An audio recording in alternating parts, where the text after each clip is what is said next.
आणि खरंच म्हणतो धनगरांचं आभार मानतो. तुम्ही गेल्या आज तिसरा दिवस आहे, 3 दिवसापासून इथं बसलाय. आज बोलायला असं काय वाटत नाही, कारण भाऊंनी 3 दिवसापासून अन्नाचा एक कणी खाल्लेला आहे.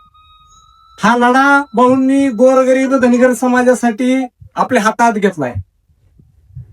परंतु भाऊंची परिस्थिती बघता खूप मनातून आतून वेदना होते की आज हा माणूस आपल्यासाठी जीवाची बाजी लावतोय. एसटी आरक्षणाचा जो अधिकार आहे, हा अधिकार डॉक्टर बाबासाहेब आंबेडकरांनी आपल्याला संविधानातून दिलेला आहे.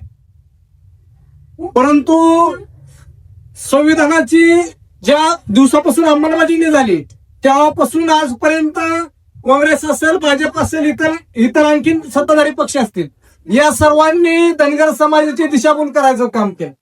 आज भारतीय जनता पार्टीचं सरकार सत्तेत आहे. या भारतीय जनता पार्टीच्या सरकारला आणि देवेंद्र फडणवीसांना इलेक्शन आले की धनगर समाज दिसतो आणि ते धनगर समाजाला गुलू बोलायला लागतात.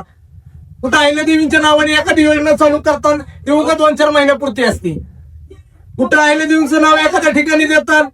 अरे बाबांनो, तुम्ही अहिल्यादेवींचं नाव देताय, पण अहिल्या माता होळकरांची लेकरा तुम्ही आरक्षणापासून वंचित ठेवताय, हे पण लक्षात ठेवा.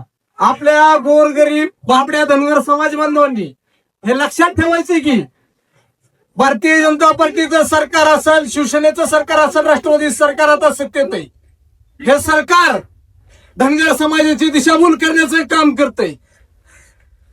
यांनी काय केलंय की बाबा यायचं आणि इलेक्शन पुरतं गोड धनगरांना बोलायचं, आता देऊ परत देऊ. मग बाबांनो, धनगर समाज बांधवांनी ठरवायचं की यांना किती साथ द्यायची. इथून पुढच्या काळात इतक्या दिवस यांना गुन्हा लागला ती लागला, पण इथून पुढच्या काळात धनगर समाज बांधवांनी शपथ खायची यांना परत कधी गुन्हा लागू द्यायचा नाही. आता काय होतंय, या ठिकाणी त्यांना दिसते संख्या कमी, पण ही खरंच ओरिजिनल गरज म्हणतो धनगर आहे. पण इथून पुढल्या काळात तुम्हाला सांगतो, वनवा जो आहे ना, वनवा पेटायच्या अगोदर एक छोटीशी आग असती, ती आग आहे सध्या.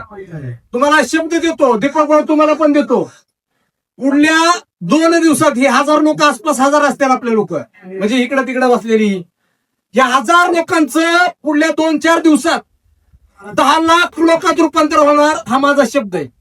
कारण समाज गरीब असलाय, परंतु इथून काही अपडेट जात असतात समाजाला की बाबा ठीक आहे, आपण एसटी आरक्षण घेऊनच इथून उठायचंय. भाऊंनी बी सांगितलंय, भाऊंनी वारंवार सांगितलंय की बाबा जोपर्यंत एसटी आरक्षण अंमलबजावणी करून घेत नाही तोपर्यंत इथून उठणार नाही.